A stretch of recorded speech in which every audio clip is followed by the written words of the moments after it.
एक बार मेरी मुलाकात एक युवा यात्री से हुई जिसका नाम था आरव।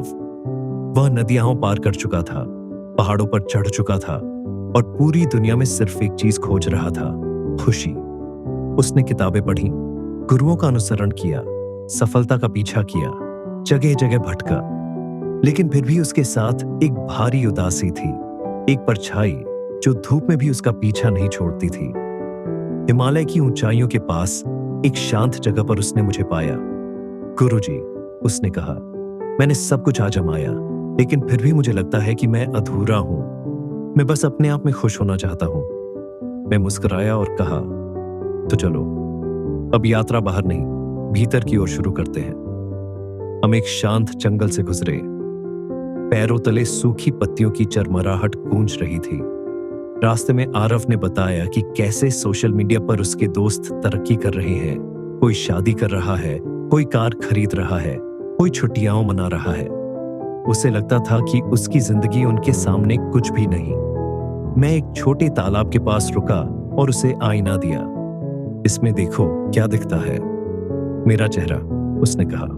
और जब दूसरों को देखते हो तो क्या महसूस करते हो? जलन, डर, जैसे मैं कुछ खो रहा हूं। फिर मैंने तालाब की ओर इशारा किया। अब इसमें देखो क्या दिख रहा है। मेरा ही प्रतिबिंब, लेकिन ये लहरों की वजह से हिल रहा है। मैंने कहा, जब मन तुलना करता है तो ये पानी की लहरों जैसा होता है। सच्चा चेहरा साफ नहीं दिखता, लेकिन जब मन शांत हो जाए तब असली प्रतिबिंब नजर आता है। आरव समझ गया, तुलना ही खुशी की सबसे बड़ी चोर है। मैं उसे एक गुफा में ले गया जिसे गांव वाले सत्यगृह यानी सत्य की गुफा कहते थे।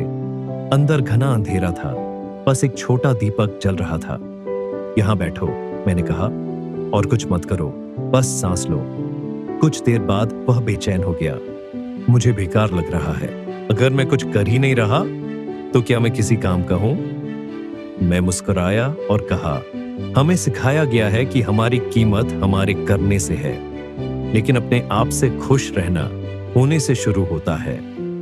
क्या तुम अपने आप के साथ बैठ सकते हो? न अपनी उपलब्धियों के साथ, न अपनी चीजों के साथ, बस अपने अस्तित्व के साथ। उस रात आरव रोया। पहली बार उसने बिना किसी डिस्ट्रैक्शन के खुद का सामना किया। उसके पुराने घाव सामने आए, बचपन के डर, सफल होने का दबाव, परफेक्ट न होने का अपराध बोध।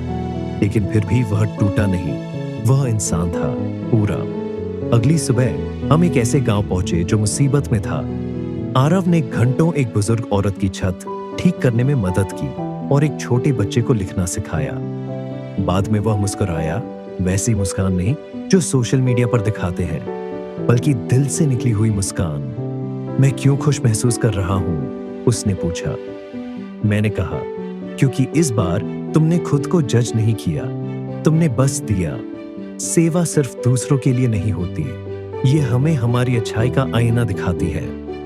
उसने सीखा कि स्वयं से प्रेम कई बार स्वयं को भूलने से शुरू होता है, उपेक्षा नहीं, बल्कि दूसरों को कुछ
धन्यवाद।